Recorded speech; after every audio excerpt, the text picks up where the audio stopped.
Em nome do Pai, do Filho e do Espírito Santo. Amém. Inspirai, Senhor, as nossas ações e ajudai-nos a realizá-las, para que em vós comece e para vós termine. Tudo aquilo que fizermos por Cristo, Senhor nosso. Amém. Santa Maria, Mãe de Deus, rogai por nós. Em nome do Pai, e do Filho e do Espírito Santo. Amém. Muito bem, iniciamos o nosso curso sobre o porquê nós não somos protestantes. Eu sei que o título do curso é um pouco provocativo e pode parecer até mesmo antiecumênico.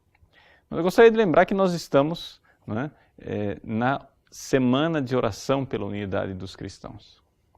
E esse curso gostaria de ser realmente uma contribuição para um verdadeiro ecumenismo. E o que é o verdadeiro ecumenismo? Bom, primeiro, a gente tem que constatar que se nós vamos ter um diálogo ecumênico, as partes têm que saber quem elas são. É a primeira coisa que o católico tem que saber quem ele é. Então, eu gostaria de propor neste curso, uma reflexão do católico diante de Deus para responder às perguntas da sua consciência diante de Deus, por que é que eu, afinal das contas, sou católico. Quero já desde o início aqui deste nosso curso acolher com muita alegria os nossos alunos que são evangélico-protestantes.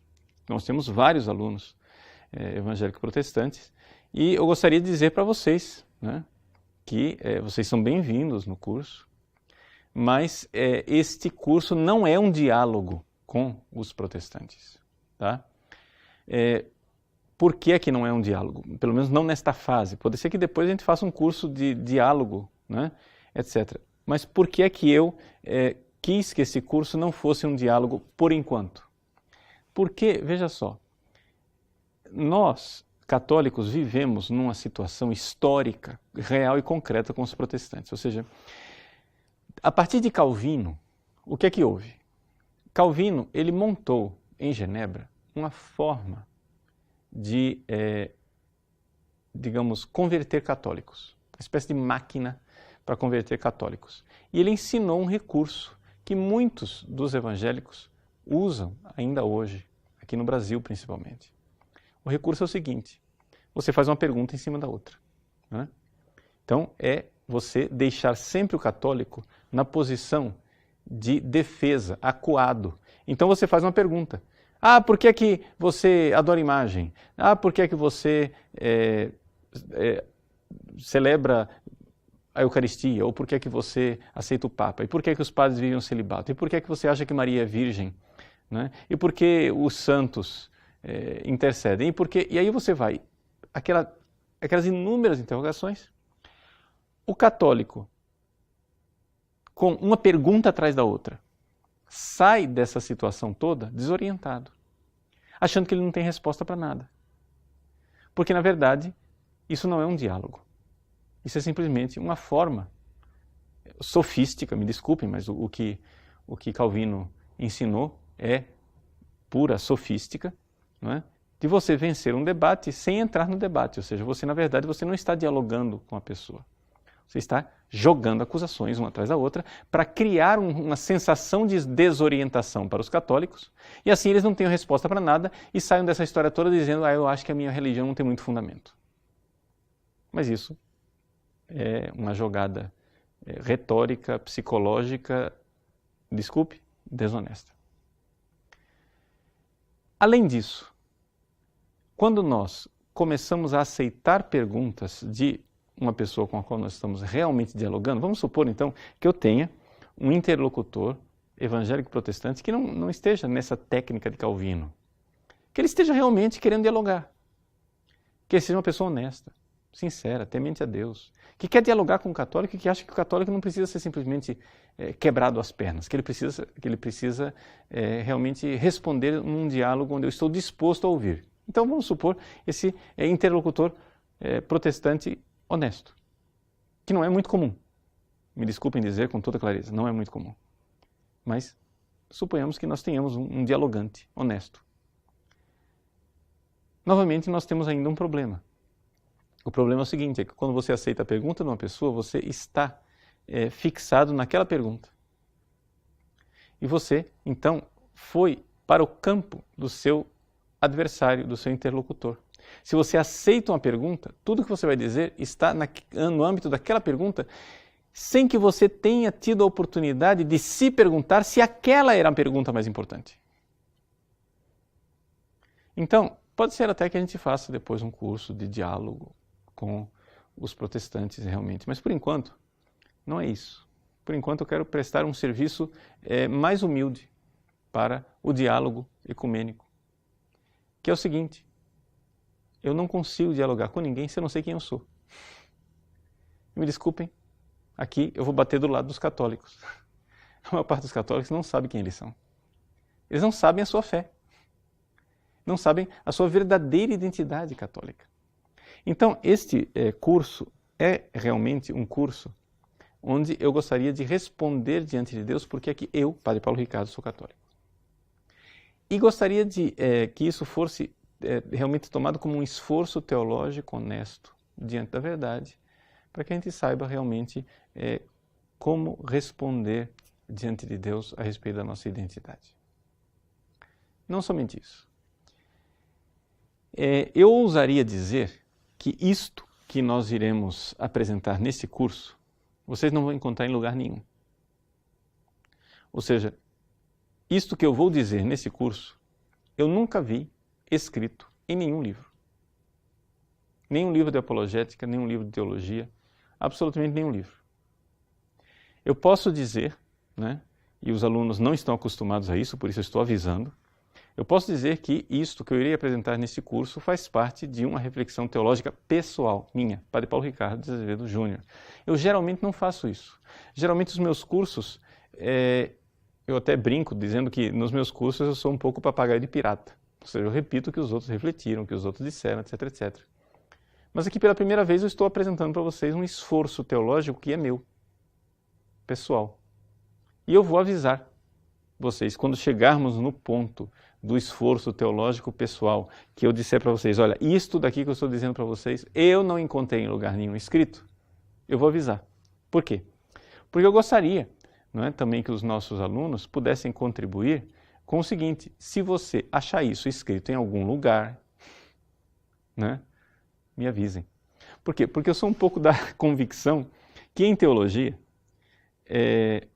o que é a teologia? A teologia é uma ciência que está sendo feita há 2000 anos por pessoas santas e sábias, muito mais santas e muito mais sábias do que eu. Então, em teologia, quando você acha que descobriu alguma coisa nova, a grande probabilidade é que essa coisa nova não seja nova.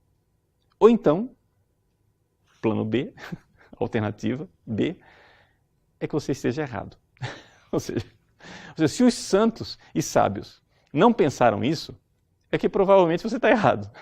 Essa é a minha convicção. Então eu apresento isso daqui com a minha contribuição pessoal com um pouco de suspeita. A suspeita é a seguinte: eu acho que eu estou certo. Tá? Eu realmente tenho convicção de que o que eu vou apresentar aqui, eu estou certo.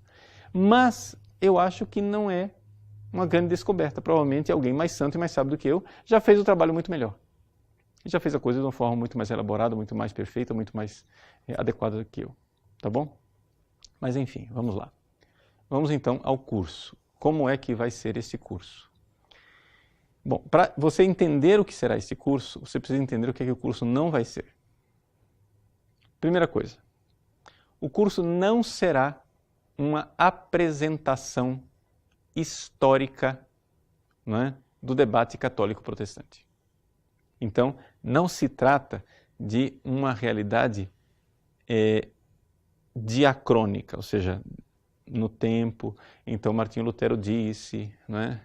Aí São Roberto Bellarmino respondeu, aí depois alguém falou outra coisa. Não é esse diálogo histórico. Eu não pretendo aqui colocar num diálogo histórico. O que eu pretendo fazer nesse nosso curso é uma coisa que eu só encontrei feita do lado protestante por um teólogo extraordinário, protestante, evidente, chamado Karl Barth.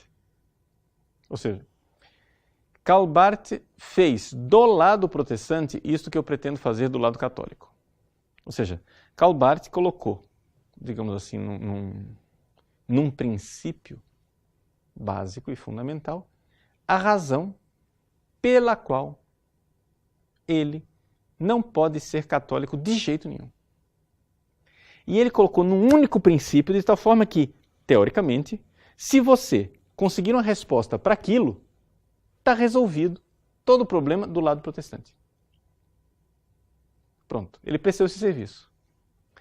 E isso é um serviço importante para o diálogo ecumênico. Ele, como protestante, pensou por que é que ele não podia ser católico e colocou isso no princípio. Nós vamos ver esse princípio de Karl Barth nesta aula. Do lado católico, ninguém fez esse trabalho. E é o que eu pretendo fazer. Assim, me desculpem, assim, pode parecer pretensioso, mas é que eu acho que eu encontrei uma coisa. Então, pode ser que eu esteja totalmente errado, mas eu acho que eu consegui colocar um princípio católico fundamental, que se você responder a esse princípio fundamental, não é? Então, está resolvido o problema com os protestantes, do lado católico. Ou seja, por que é que nós católicos não podemos ser protestantes? Então, por que é que o protestante não pode ser católico e por que é que o católico não pode ser protestante? Por que é que o protestante não pode ser católico segundo Karl Barth? Não é? Então, eu vou apresentar para vocês a tese de Barth e vou começar a apresentar a minha tese. Porque a minha tese, na realidade, vai ser o curso, né? Nós temos aí as primeiras 5 aulas, eu acho que nós não vamos terminar, né? O curso está marcado segunda até sexta-feira que vem, eu acho que nós não vamos conseguir terminar, porque a coisa é muito comprida. Mas, vamos lá, vamos à obra. Então, mas está apresentado, então, a coisa. Não sei se está claro, eu não estou aqui querendo responder aos protestantes históricos. Assim como Karl Barth não estava querendo responder a católicos históricos. Não. Karl Barth se colocou diante de Deus e respondeu a Deus porque é que ele não podia ser católico de jeito nenhum. É o que eu quero fazer. Eu vou me colocar diante de Deus e vou responder para Deus porque é que eu não posso ser protestante de jeito nenhum. Vamos olhar primeiro então a reflexão de Barth. Porque, digamos assim, ela é inspiradora nesse diálogo. Qual é a reflexão de Barth? Eu vou ler para vocês, estou lendo desse livro aqui, Teologia do século XX, de Rosino Ghibellini, simplesmente pela comodidade que esta citação aqui, que é citada em tudo quanto é lugar, né? Uma citação de Karl Barth, simplesmente pela comodidade que está aqui em português. Né? Você vai encontrar essa citação em outros lugares, ou se você tiver, né, os 4 volumes que originalmente no plano de Barth eram 5, ele não conseguiu terminar a obra. Né? Os 4 volumes da Kirchliche Dogmatik de Barth, ou seja, a dogmática eclesial. E no primeiro volume, então, ele tem esta frase, que para mim é o princípio do nosso diálogo. Ele diz assim: por isso sustento que a analogia entes... Calma, eu sei que você não sabe o que é analogia entes, eu já vou explicar. Tá? É uma coisa muito importante. Aliás, é o coração do que Barth está dizendo. Mas sustento que a analogia entes é uma invenção do anticristo. E penso que exatamente por causa dela não é possível tornar-se católico. Quero acrescentar ainda que todas as outras razões que se podem aduzir para não se tornar católico parecem-me pueris e sem importância. Então, Barth está dizendo, refletindo aqui, eu enxerguei. Eu não posso ser católico. Por quê? Por causa da analogia entes. Porque eu só aceito a analogia fidei. O que é isso? Vamos apresentar o pensamento de Barth. Eu acho que todos nós já tivemos algum diálogo com evangélicos protestantes e qual é a acusação básica que os evangélicos fazem contra nós católicos. É que nós somos idólatras. Não é isso? Mas geralmente a coisa é baseada numa idolatria, digamos assim, das imagenzinhas, né? Você não pode ter imagenzinha. Não pode ter imagem de Nossa Senhora, imagem do crucifixo, imagem de Santo Antônio, imagem... Porque você é um idólatra, porque você faz imagens. E aí eles mostram para você lá, Êxodo, capítulo 20, etc., o Decálogo, não farás imagens, isso e aquilo.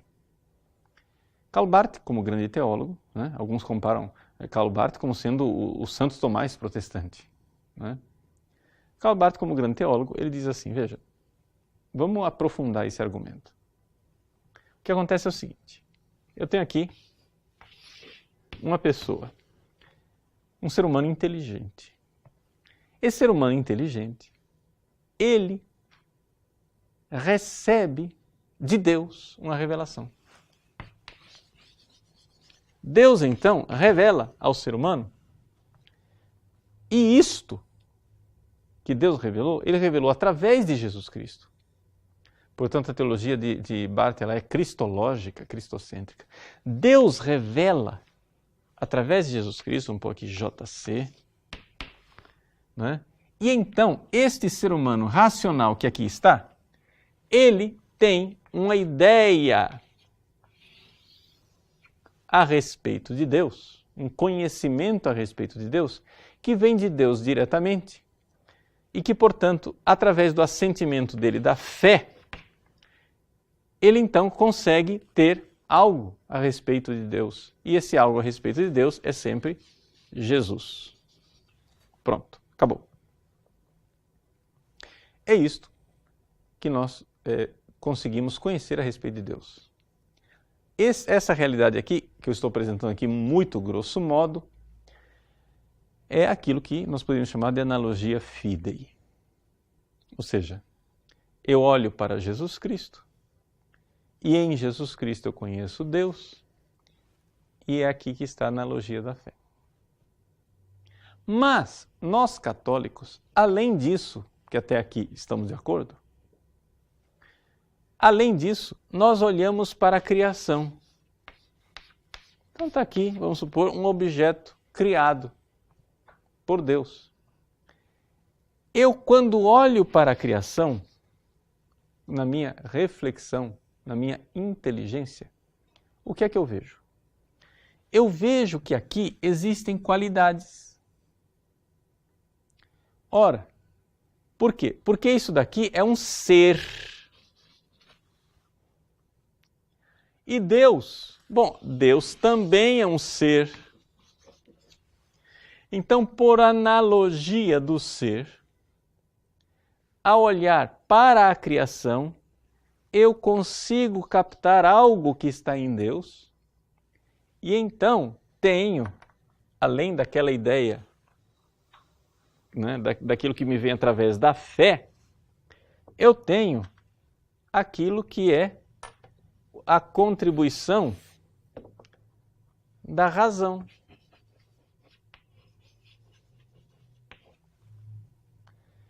Vejam só, então eu olho para a realidade criada, vejo que isso daqui é bom, é verdadeiro, é belo, e por analogia do ser, em latim, analogia entis, né? Só para saber como é que se escreve, analogia entis. Por analogia do ser, então eu tenho aqui uma ideia a respeito de Deus, que é o que a gente chama, nós católicos chamamos de teologia natural, né? Teodiceia, teologia natural. Você consegue se aplicar numa reflexão a respeito das coisas e descobrir como é que Deus é. Ótimo. Problema. Barth, sendo ele protestante, ele crê que a razão humana está debilitada, está contaminada, está doente por causa de uma coisa chamada pecado original. Então, por causa do pecado original, a inteligência humana tornou-se uma maquininha de fazer ídolos. Então, quando você olha para a criatura que está aqui e começa, por analogia do ser, criar uma imagem de Deus, esta imagem, segundo Karl Barth, que eu criei de Deus, ela nada mais é do que uma confecção da sua mente, que por causa da queda do pecado original, né? Ou seja, a sua mente, o seu estado, em teologia a gente chama de o estado pós-lapsário, né? O estado de pós-queda. Lapsus é uma pessoa que caiu. Pós-lapsário quer dizer pós-queda. Por causa da sua condição de pós-pecado original, a sua mente humana só é capaz de criar uma coisa: ídolo. Então, por que é que eu não posso ser católico, diz Barth? Eu não posso ser católico de jeito nenhum, porque os católicos aceitam que a razão humana ela é capaz de se aplicar ao estudo da realidade criada e a partir das coisas criadas ela vai e faz uma ideia de Deus. Esta ideia de Deus que eu estou aqui na minha cabeça, ela é um ídolo, porque ela foi criação da mente humana. Então o problema dos católicos não é a imagenzinha que ele faz. Entendeu? Isso aí é uma forma popular de você, vai lá, pega a imagem na sua Aparecida, joga no chão, quebra, acabou. Porque aquilo lá é uma imagenzinha, pronto, a pessoa entende que não é para fazer imagem de Deus. Mas o problema maior está no fato de que você fez uma imagem de Deus na sua cabeça.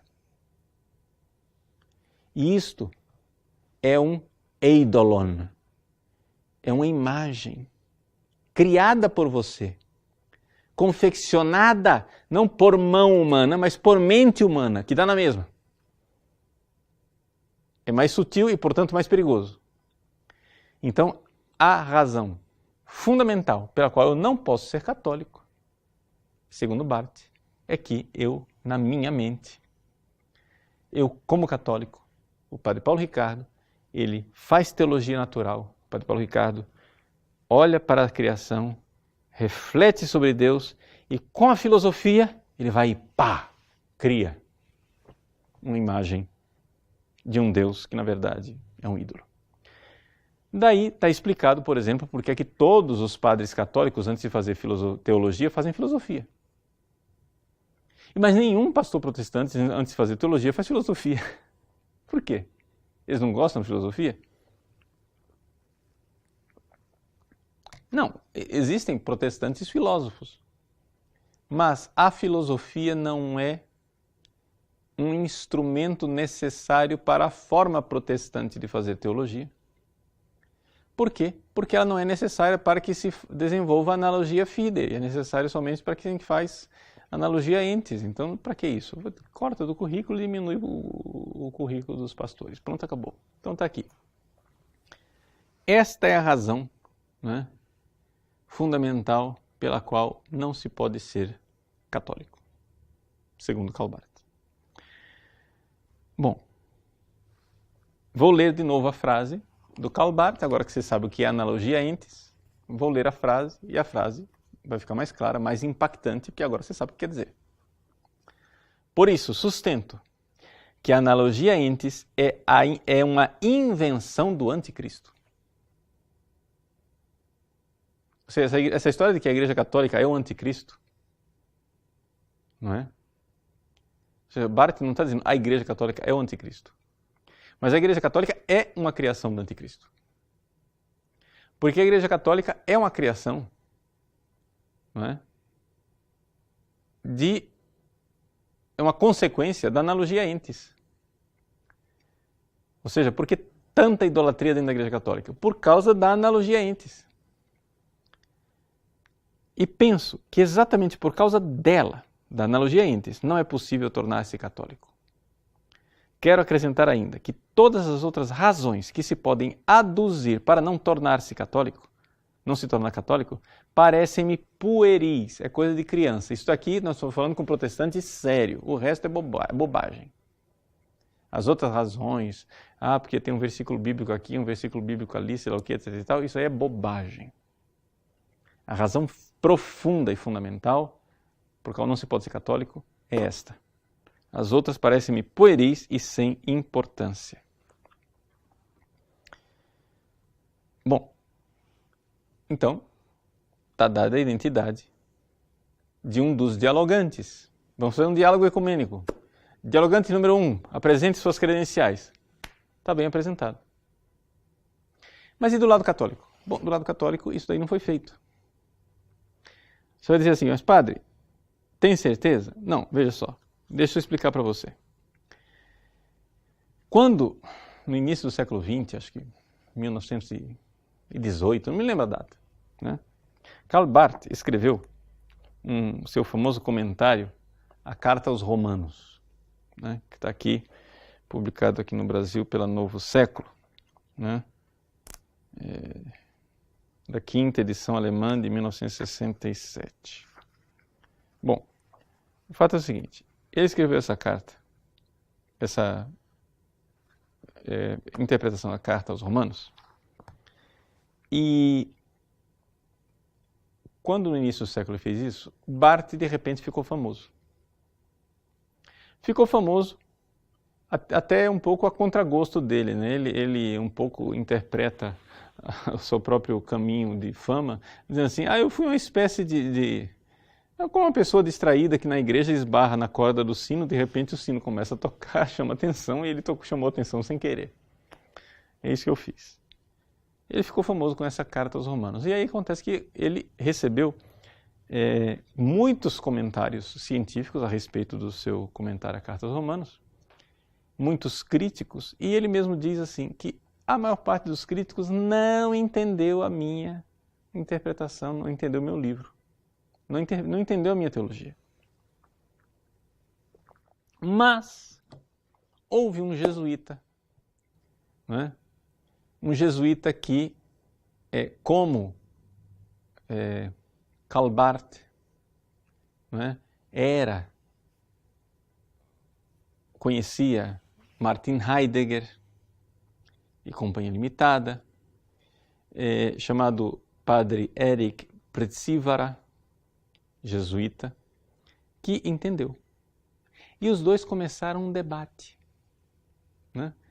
E o debate foi se afunilando, até que ficou, então, expresso claramente qual era a razão pela qual não se podia ser católico, que era a analogia entes. Então, o padre Erik Pretsivara, para quem não sabe de teologia, o Erik Pretsivara, ele era, digamos assim, como que o mentor, o papai, não é?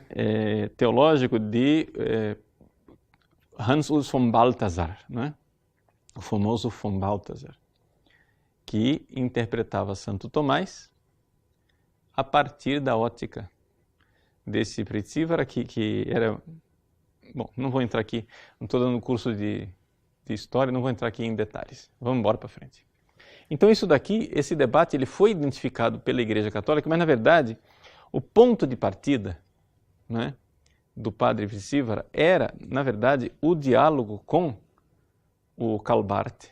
E, portanto, é exatamente o que eu quero evitar. Ou seja, eu quero parar e pensar como teólogo tomista, como é que eu explico a dificuldade dos protestantes.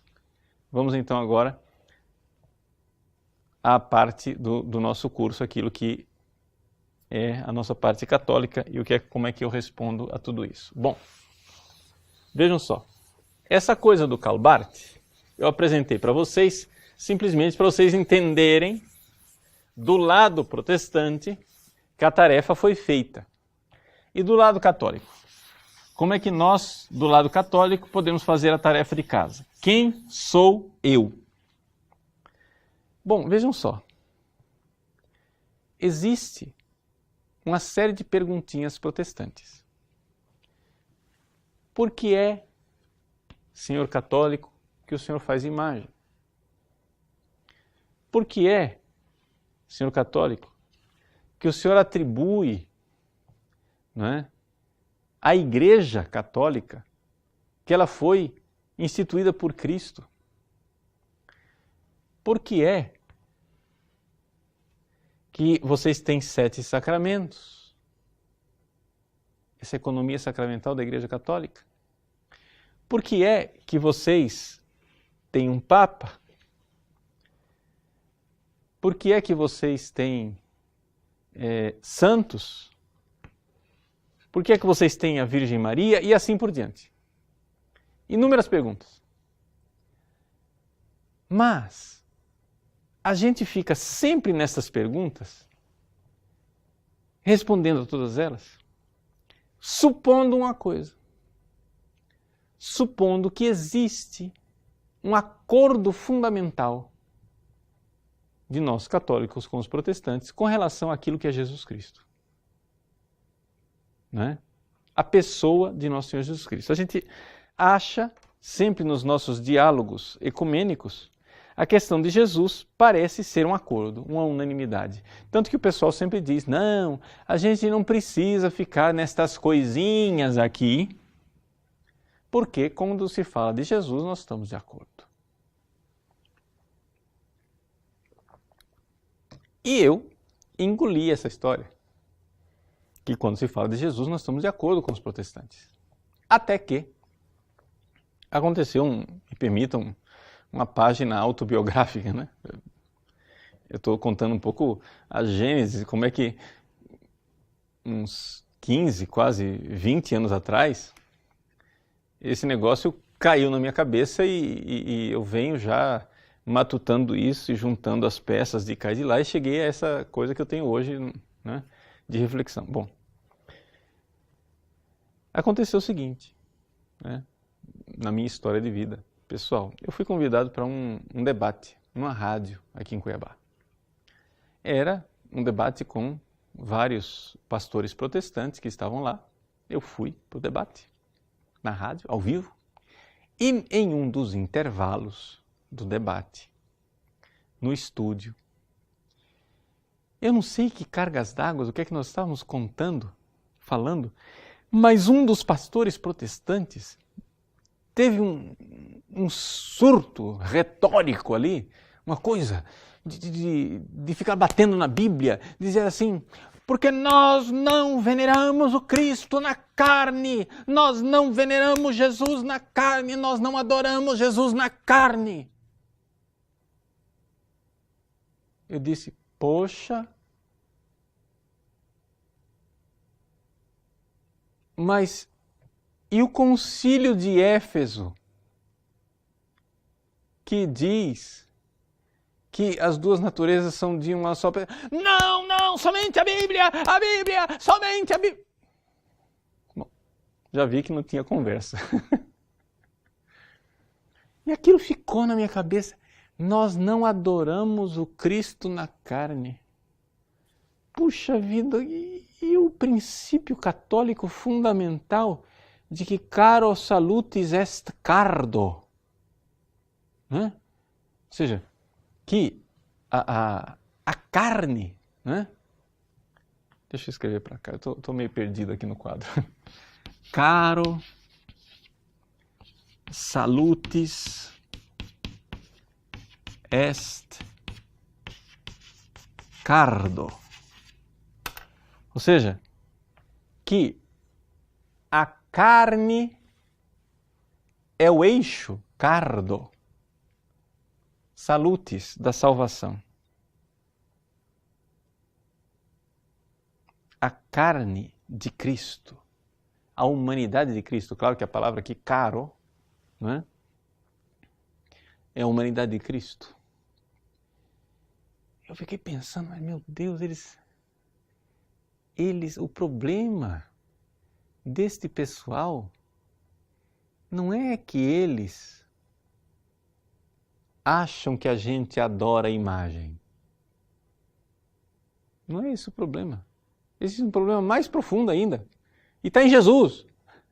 Eles não concordam que a gente adore a humanidade de Cristo. Ou seja, a gente fica debatendo se Jesus está ou não está presente na Eucaristia, se é transubstanciação ou consubstanciação, ou se é transsignificação, ou sei lá o quê. Mas o problema é o seguinte, E se Jesus aparecesse aqui em carne e osso? Eu acho. Veja só, aqui eu não estou dialogando com um protestante histórico. Claro que o protestante histórico foi aquele pastor lá no estúdio de rádio. Mas eu estou aqui refletindo com um pensamento teológico. Se aparecesse aqui Jesus Cristo em carne e osso, glorioso, eu acho que a maior parte dos teólogos protestantes faria uma distinção mental. E como São Tomé, eles se ajoelhariam na frente de nosso Senhor Jesus Cristo e diriam: meu Senhor e meu Deus, abre parênteses, mas não na carne, fecha parênteses. Eu estou adorando a divindade.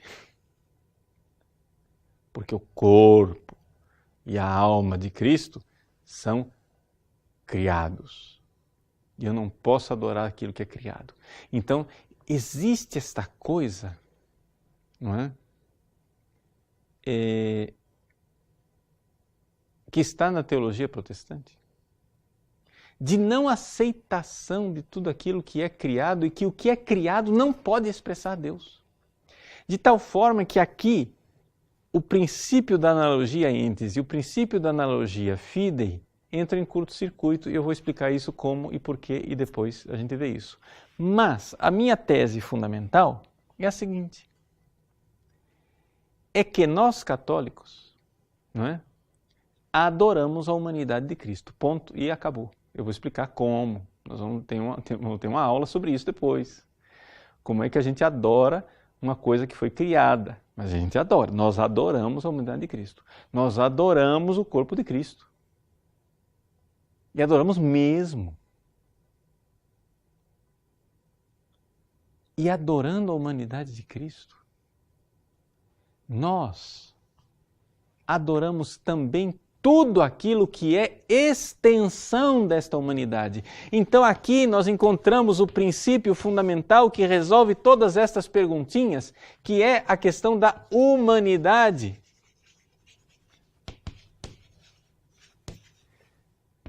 De Cristo.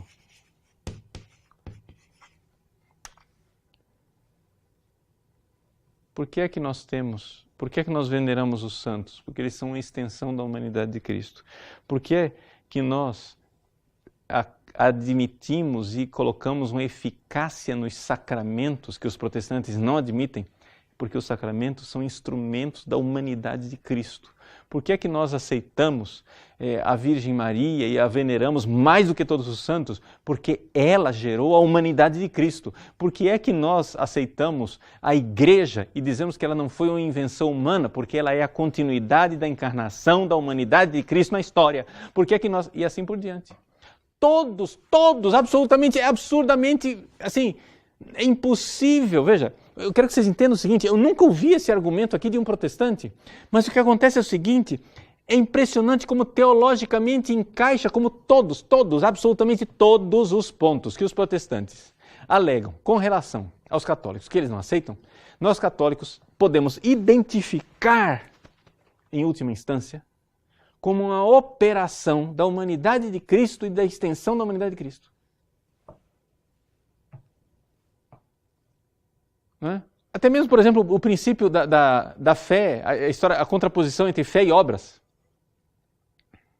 Não é? O que é que salva é a fé. Sim, mas o que salva é a obra meritória de uma humanidade que é a de Cristo. E é porque nós estamos unidos a esta humanidade que nós podemos até mesmo merecer por graça.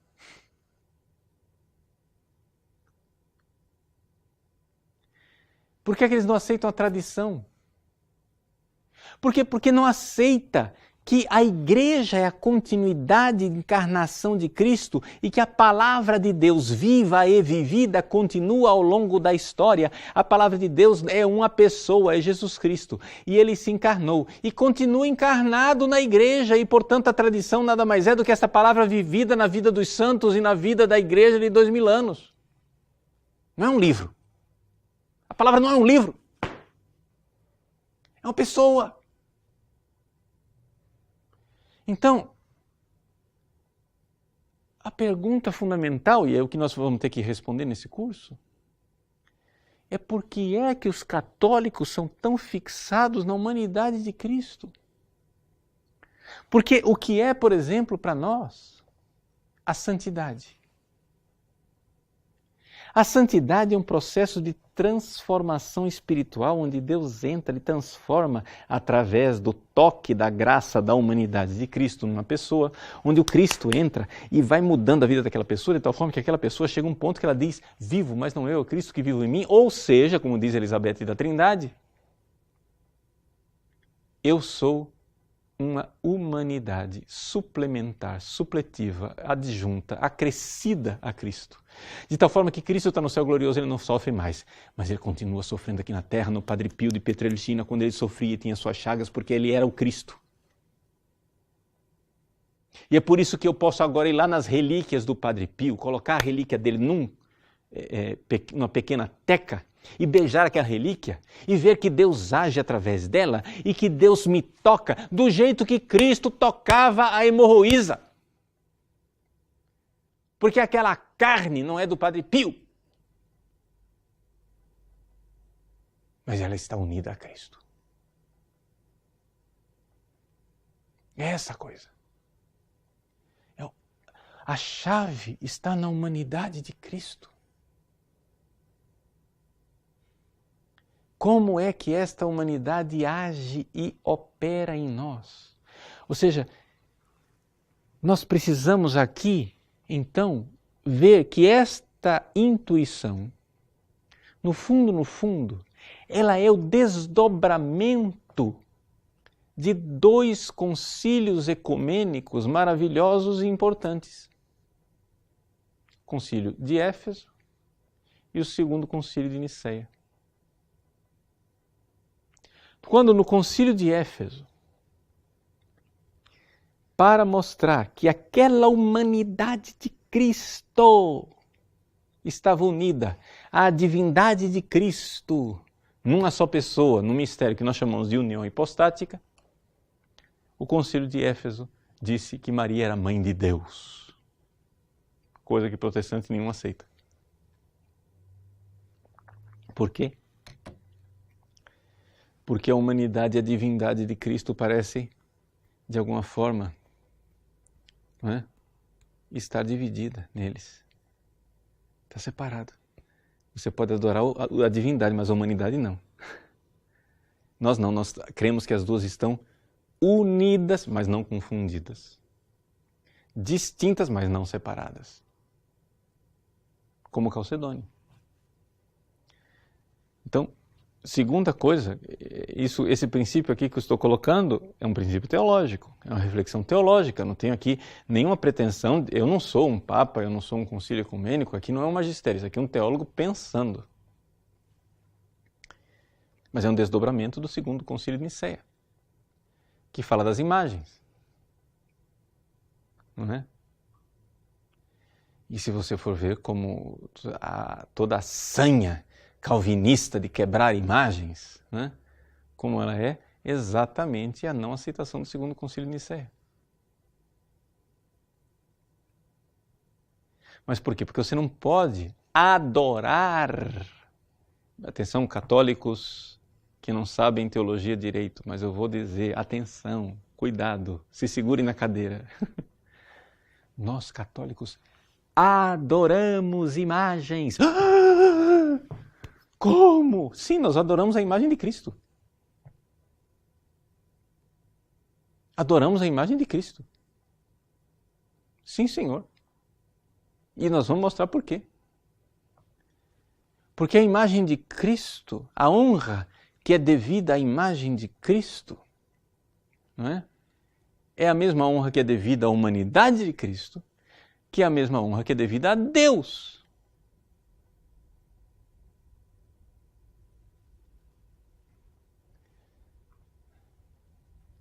Então, nós iremos ver isso daqui. Apresentei muito assim toscamente a coisa, não está argumentada em toda a sua riqueza de detalhes, mas basicamente esta é a ideia do curso. Tá? Vamos retomar aqui a coisa para amarrar e essa aula não terminar assim no ar, não é? É o seguinte. Você vai dizer, mas tudo bem, padre, aí eu entendi, mas eu estou achando que tem algum problema, porque a primeira parte da aula não tem nada a ver com a segunda. Na primeira parte da aula o senhor apresentou Karl Barth. Eu entendi o Karl Barth, analogia entre. Agora o senhor desconversou e o senhor está falando de outro assunto. Sim, eu estou falando de outro assunto, porque eu não estou dialogando com Barth. Eu estou simplesmente, por enquanto, não estou dialogando com Barth, porque nós iremos voltar no fim do curso para dialogar com ele. Tá? Mas por enquanto, assim, a única coisa que eu fiz aqui foi apresentar para você como um cara, como um teólogo, conseguiu colocar num princípio, não é? Aquilo que são as dificuldades que ele tem com a Igreja Católica. E eu acho que nós precisamos, como católicos, colocar num princípio as dificuldades que nós temos com os protestantes. E a dificuldade que nós temos com os protestantes é o seguinte, é que eles têm dificuldade com tudo aquilo que é a extensão da humanidade de Cristo. E que, portanto, o problema é cristológico. E, portanto, nós não vamos aqui, neste curso, conversar a respeito de analogia entes. Por quê? Porque veja só onde é que está a história. O Barth acha que nós estamos de acordo quando fala de Jesus, mas a gente entra em desacordo quando fala de analogia entes. Eu estou dizendo que nós estamos em desacordo quando a gente fala de Jesus. O problema é que nem lá na analogia fide nós estamos de acordo. Nem em Jesus nós estamos de acordo. Porque se a coisa não fosse, não é, tão assim, profunda, digamos assim, a discordância não chegasse até o Cristo, não se entenderia por que no fundo, nós não temos um acordo até hoje, se nós estamos simplesmente brigando por detalhes, como todo mundo diz, porque o problema é esse. A gente acredita, a gente faz tanta propaganda ecumênica que a gente termina acreditando na nossa própria propaganda. A gente acha, todo mundo diz, não, a gente é desunido por bobagens, não, a gente é desunido por detalhes, não, a gente é desunido por coisinhas, e a gente acredita nisso. Desculpe, depois de muita reflexão, eu não acredito nisso. Nós não somos divididos por coisinhas. Nós somos divididos no núcleo da fé que é nosso Senhor Jesus Cristo. O nosso problema é a divina humanidade de nosso Senhor Jesus Cristo. O nosso problema é o princípio teândrico. Theos, Deus, andros, homem. O princípio teândrico é o princípio do homem-Deus, que nós não podemos cair nem na separação do nestorianismo e nem na excessiva união dos monofisitas. E aqui eu quero explicar essa última coisa para que vocês entendam do que é que nós estamos falando. Vejam só, no século V, não é? Surgiu lá em Constantinopla um patriarca, né? Vamos chamar de patriarca. Era o bispo de Constantinopla, chamado Nestório. Nestório, ele pertencia a um grupo teológico de uma escola chamada Escola de Antioquia, que enfatizavam muito a distinção entre o humano e o divino. Acontece que lá em Constantinopla, um grupo de monges começou a chamar Nossa Senhora, a mãe de Jesus, começou a chamá-la de Theotokos.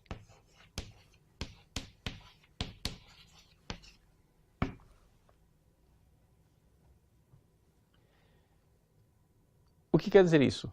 Theotokos, né? É aquela que gerou Deus, aquela que pariu Deus, ao deípara em latim, não é? Aquela que pariu deípara, pariu Deus. Ou seja, ela gerou Deus, foi mãe de Deus. A gente traduz mãe de Deus. Ok.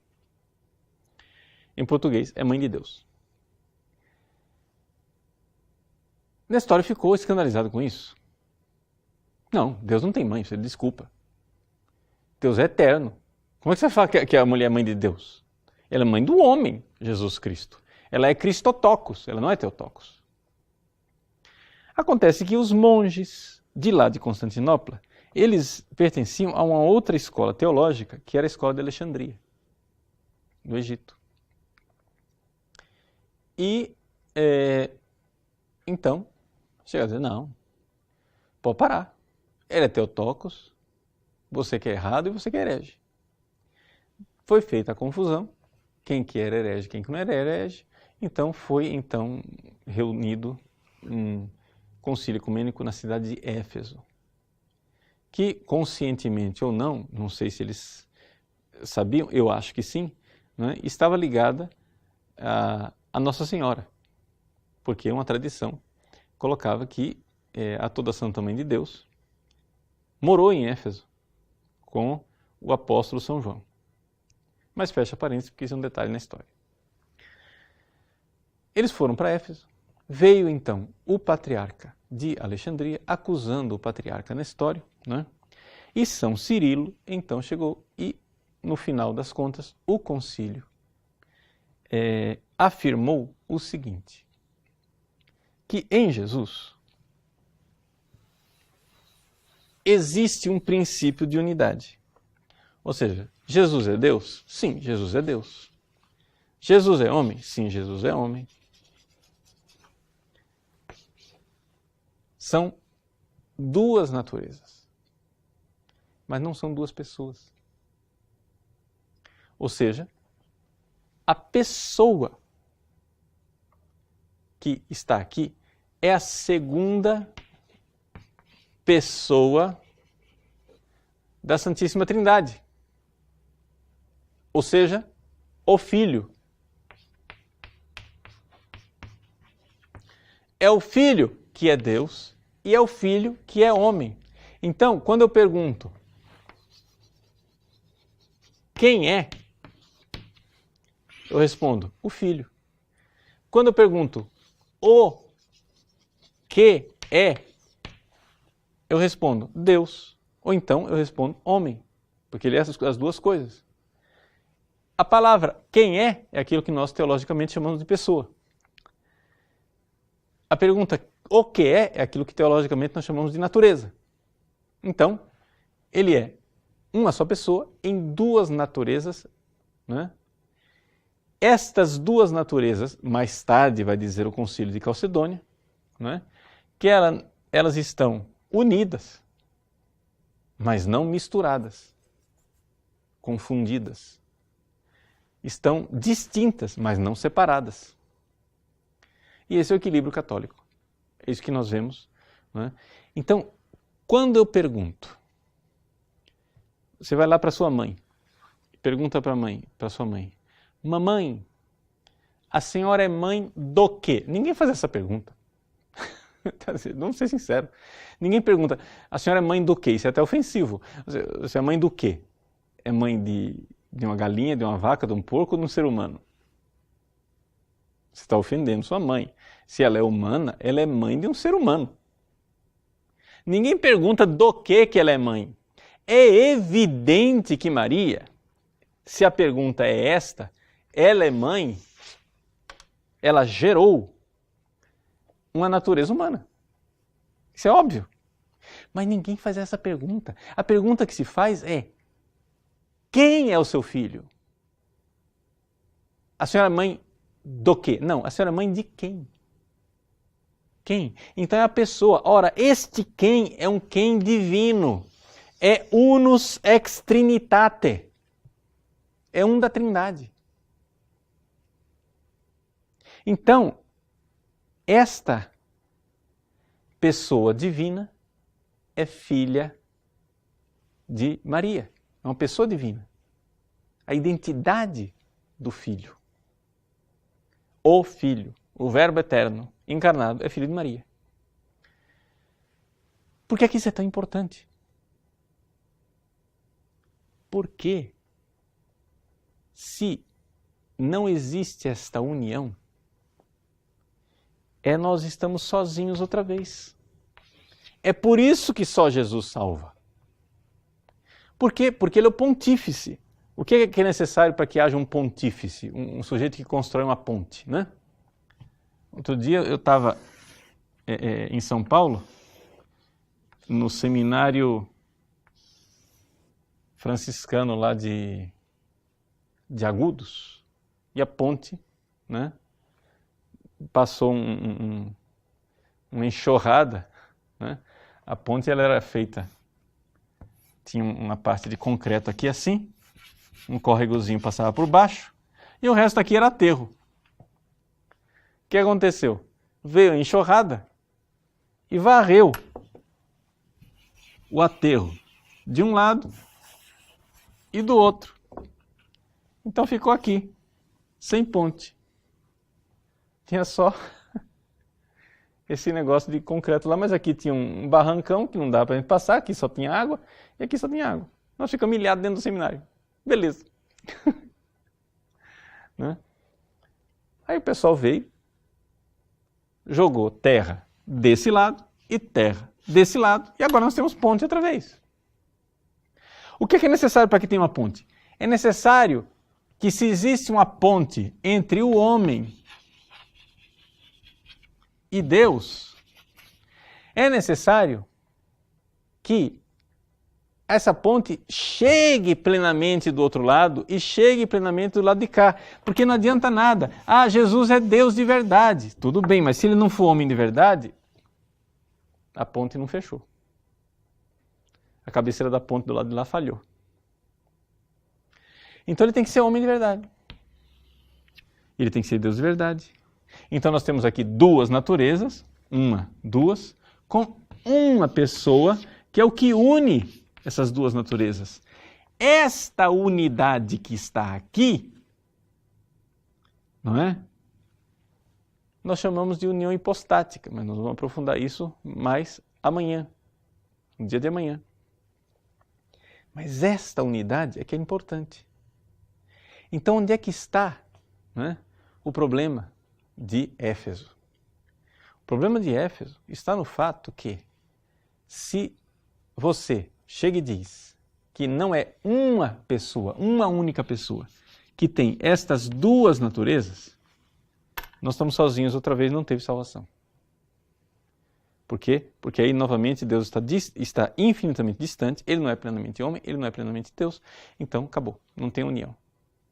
Para ter essa união, tem que ter o homem continuar homem, Deus continuar Deus, o homem ser plenamente homem, Deus ser plenamente Deus, sem mistura. Mas, ao mesmo tempo, tem que ter uma unidade. Duas naturezas, uma pessoa. Esse é o dogma, né, que foi definido em Éfeso e em Calcedônia. E o que é que isso tem a ver conosco? Né? Bom, isso tem a ver no fato seguinte. Você, né, está vendo o quanto a humanidade é fundamental. A humanidade de Cristo é fundamental. Por quê? Porque este Filho eterno sempre foi Deus. O que mudou a situação é que ele se tornou homem. Se você começa a desprezar essa humanidade, você está ruindo a ponte, você está comendo uma das cabeceiras. E se você comer uma das cabeceiras, você está tirando a unidade. Não somente isso. E aqui que está o princípio católico que nós iremos aprofundar nesse curso, porque eu acho que muitos católicos nem fazem ideia de que é isso que nós queremos. Deus, quando Ele nos salva, Ele quer nos salvar usando esta humanidade como agente. Nós vamos ver que é um agente instrumental, mas depois a gente vai explicar que é essa palavra difícil, né? Mas é a humanidade de Cristo quem nos salva. É verdade que, em última análise, Deus é quem salva, mas Ele não quer salvar senão pela humanidade de Cristo. E, portanto, é fundamental e, por isso, a Ele, né, Deus constituiu, né, Rei e Senhor. Ou seja, esta humanidade ela tem um senhorio salvífico uma ação onipotente, sim, Senhor, é a humanidade que tornou-se onipotente, é a humanidade que se tornou salvadora e é através desta humanidade que nós somos tocados e redimidos. Pronto. Se você rejeita essa humanidade, você está rejeitando a salvação de Cristo. Esta humanidade, ela tem seus instrumentos de ação na história. A igreja, os sacramentos, os santos, a tradição, etc., que são exatamente as coisas que são rejeitadas, né, pelos nossos ilustres irmãos protestantes. Até aqui eu só apresentei a tese. Né? Sei que levou muito tempo para apresentá-la, mas é assim mesmo. Tá? Amanhã, se Deus quiser, nós vamos dar tempo para vocês fazerem as perguntas de vocês, tá joia?